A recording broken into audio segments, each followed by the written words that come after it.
Welcome to legal hub. आप सुन रहे अधिवक्ता नवीन राव को।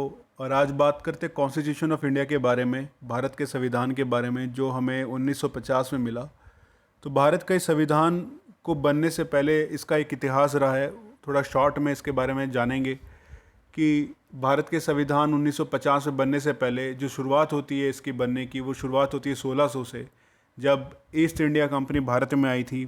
और उस टाइम अकबर की सल्तनत थी, जो अकबर के बाद में जहांगीर की सल्तनत हुई। और जहांगीर की सल्तनत के दौरान ईस्ट इंडिया कंपनी ने अपनी पहली फैक्ट्री लगाई और उस फैक्ट्री से उन्होंने अपनी ट्रेडिंग शुरू करी भारत में। यहाँ पे स्पाइसेस का बिज़नेस उन्होंने किया और बहुत सारे प्रोडक्ट्स का बिज़नेस किया। वो एक देश से दूसरे देश में वो प्रोडक्ट बेचते थे, अपने देश ले जाते थे। तो उन्होंने देखा कि हम धीरे धीरे यहाँ पे अपनी सल्तनत बढ़ा सकते हैं, अपना जो कंपनी का एरिया है वो और बढ़ा सकते हैं। तो उन्होंने काम करना शुरू किया इस पे। और ब्रिटिश उस टाइम इनको हेल्प करते थे, इनको प्रोटेक्शन देते थे। तो ये बात है जब शुरुआत होती है बैटल ऑफ प्लासी की। और बैटल ऑफ प्लासी हुई थी 1757 में। और बैटल ऑफ प्लासी का कारण था 1756 के अंदर जो ब्लैक होल ट्रेजेडी हुई थी उसका होना। क्योंकि ब्लैक होल ट्रेजेडी में 146 जो ब्रिटिश के प्रिजनर्स थे, वो उस टाइम के बंगाल के जो नवाब थे सिराजुद्दौला, उन्होंने उनको कब्जे में ले लिया था। और केवल 23 ही प्रिजनर बच पाए थे, बाकी के सब मर गए थे। तो जो रॉबर्ट क्लाइव है, जो ब्रिटिश इंडिया की उस टाइम जो ईस्ट इंडिया कंपनी थी उनको जो प्रोटेक्शन देते थे, उन्होंने देखा कि मुझे बैटल ऑफ प्लासी करनी पड़ेगी। तो उन्होंने बैटल ऑफ प्लासी करी और बैटल ऑफ प्लासी में वो जीते। फिर बैटल ऑफ बक्सर वो जीते। ये बैटल ऑफ बक्सर 1764 में लगभग 8-10 साल बाद वो जीते। तो इससे उनको भरोसा हो गया कि हम जो ब्रिटिश इंडिया है, जो हमारी ब्रिटिश इंडिया है, अपनी ईस्ट इंडिया कंपनी को और फैला सकते हैं। तो इस तरीके से ईस्ट इंडिया कंपनी का जो डायरेक्शन है, रूलिंग है, वो बढ़ गई पूरे सिस्टम में। पूरी ट्रीटीज़ और अलायंस करने लग गए दूसरे दूसरे स्टेट प्रिंस के साथ में कि हम आपको ऐसे प्रोटेक्शन देंगे, हम ये आपके साथ में आपके साथ ट्रीटी कर सकते हैं। तो इस तरीके से उनका एरिया वो बढ़ गया। तो बढ़ने की वजह से तो ईस्ट इंडिया कंपनी ने एक रेगुलेटिंग एक्ट 1773 आया, जिसकी वजह से जो कंट्रोल एंड जो रेगुलेशन था ईस्ट इंडिया कंपनी का, फर्स्ट टाइम जो अफेयर था वो थोड़ा लीगल बन गया। और इस लीगल को पूरा करने के लिए गवर्नर और बंगाल था, as a governor general of Bengal बनाया गया और वो थे लॉर्ड वारन हेस्टिंग। वो एग्जीक्यूटिव काउंसिल थे।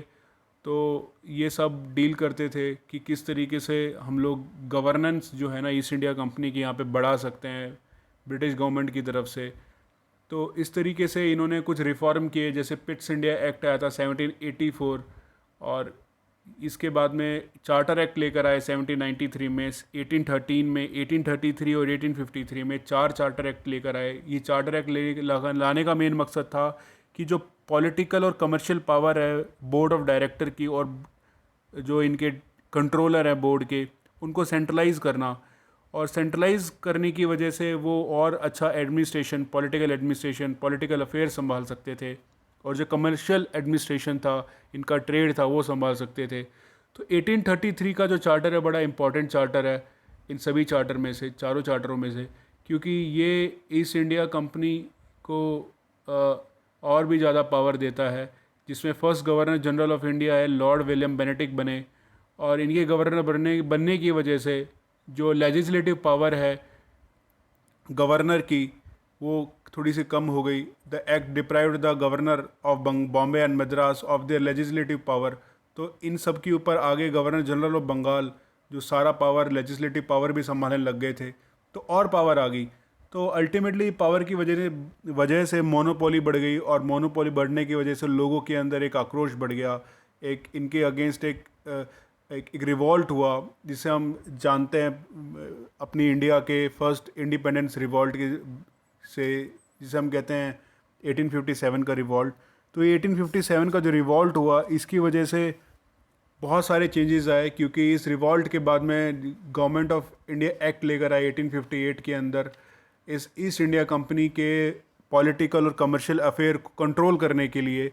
तो गवर्नमेंट ऑफ यूके जो थी उस टाइम, वो उन्होंने देखा कि ईस्ट इंडिया कंपनी का बहुत सारा जो अफेयर है, कमर्शियल एंड पॉलिटिकल अफेयर, वो इंडिया में बहुत ज़्यादा बढ़ गया, वो मोनोपोली हो गई है। क्योंकि हमारी मतलब गवर्नमेंट ऑफ यूके की वो कोई मानते नहीं थे, अपनी पॉलिसी चलाते थे। तो उन्होंने यहाँ पे उस चीज़ को कंट्रोल करने के लिए ये वाइसरॉय बनाए। फर्स्ट वाइसरॉय बने लॉर्ड चार्ल्स कैनिंग, जो डायरेक्ट और जितने भी यहाँ पे पॉलिसी होते थे, लॉ होते थे, जो भी इनका एडमिनिस्ट्रेशन होता था, रिफॉर्म होते थे, डायरेक्ट वो यूके की गवर्नमेंट को, पार्लियामेंट को बताते थे।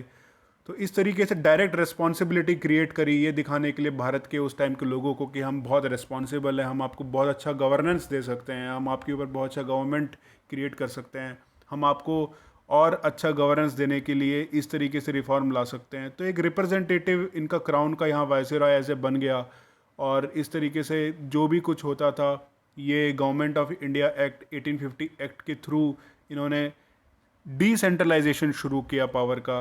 क्योंकि पहले इस एक्ट से पहले सेंट्रलाइजेशन था, तो भरोसा क्रिएट करने के लिए डिसेंट्रलाइजेशन शुरू किया। और डिसेंट्रलाइजेशन के बाद में इन्होंने कुछ रिफॉर्म क्रिएट करे और डिसेंट्रलाइज करने के लिए, उसे हम इंडियन काउंसिल एक्ट के थ्रू जानते हैं, जो 1861 में आया, 1892 में आया, 1909 में आया।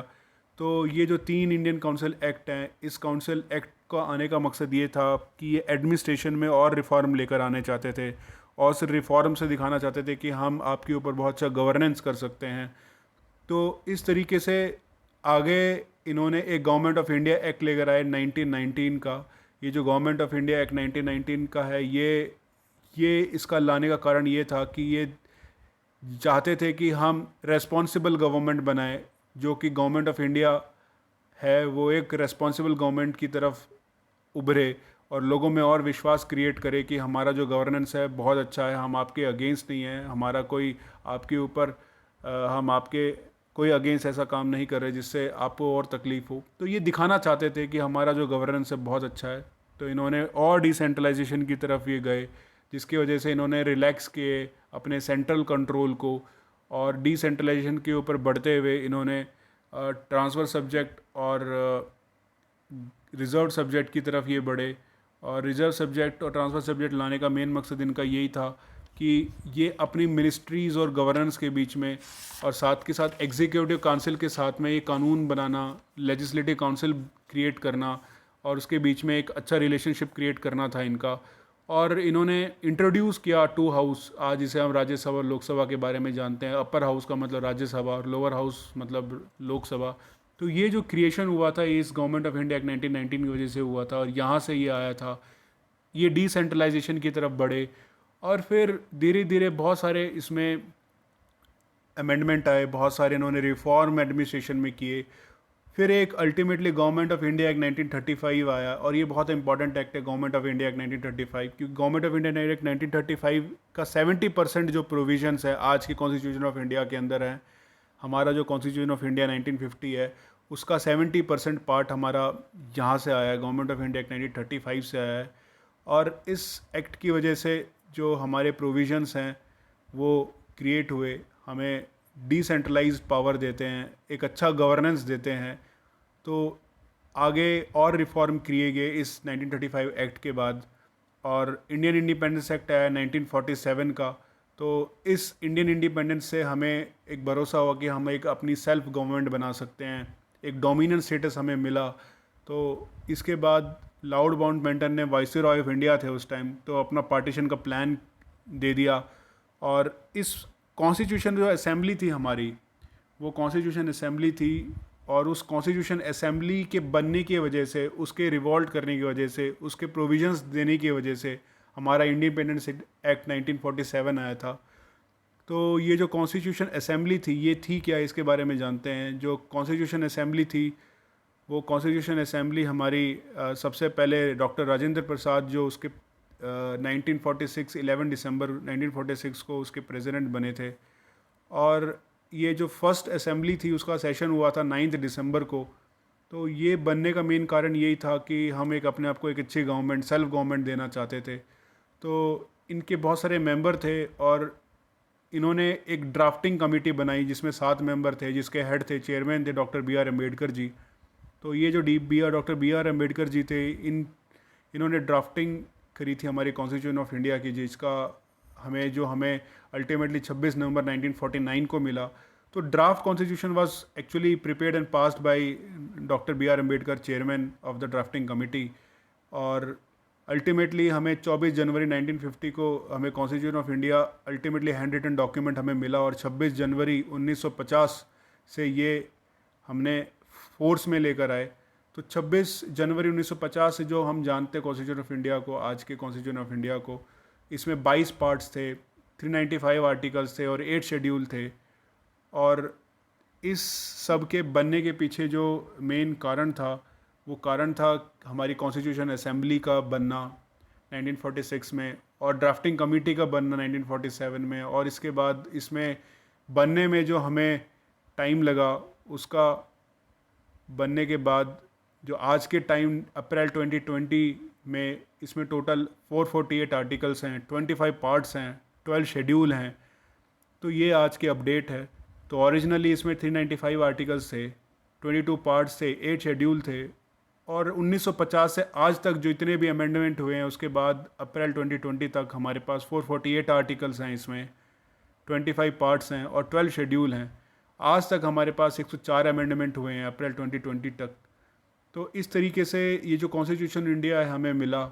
और कॉन्स्टिट्यूशन ऑफ इंडिया की जो ड्राफ्टिंग कमेटी थी, उसमें डॉक्टर बी आर अम्बेडकर जो चेयरमैन थे, उन्होंने जब 1947 में इसको बनाना शुरू किया, और जब हमें 26 नवंबर 1949 को जब हमने अडॉप्ट किया, और अल्टीमेटली जो फाइनली हमारा जो कॉन्स्टिट्यूशन ऑफ इंडिया है जो फोर्स में आया 26 जनवरी 1950 में, तब तक हमें 2 साल 11 महीने और 18 दिन इसको लगे थे।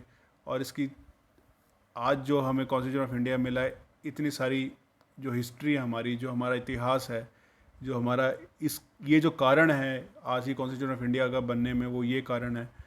तो आगे हम पढ़ेंगे कि सोर्स ऑफ कॉन्स्टिट्यूशन क्या है, कि किस तरीके से कहाँ से हमने ये कॉन्स्टिट्यूशन ऑफ इंडिया के सोर्स हमने लिए, कहाँ से हमने किस जगह से क्या क्या प्रोविज़न उठाए, जिसकी वजह से हमने constitution of India, written constitution, जो लेंथीएस्ट कॉन्स्टिट्यूशन ऑफ इंडिया है हमारा वर्ल्ड में, किस तरीके से बना। तो मैं अपनी बात को यही ख़त्म करता हूँ कि जो हमारा कॉन्स्टिट्यूशन ऑफ इंडिया है उसको बनने में बहुत समय लगा, और जो ड्राफ्टिंग कमेटी थी उसकी जो मेहनत थी, और डॉक्टर बी आर अम्बेडकर जो चेयरमैन थे उनकी जो मेहनत थी, इस वजह से हमें जो कॉन्स्टिट्यूशन ऑफ इंडिया मिला वो अल्टीमेटली 1950 को मिला, जो फोर्स में आया 26 जनवरी 1950 को। तो मैं अपनी बात को यही ख़त्म करता हूँ। Thank you for listening. Naveen Rao advocate signing off.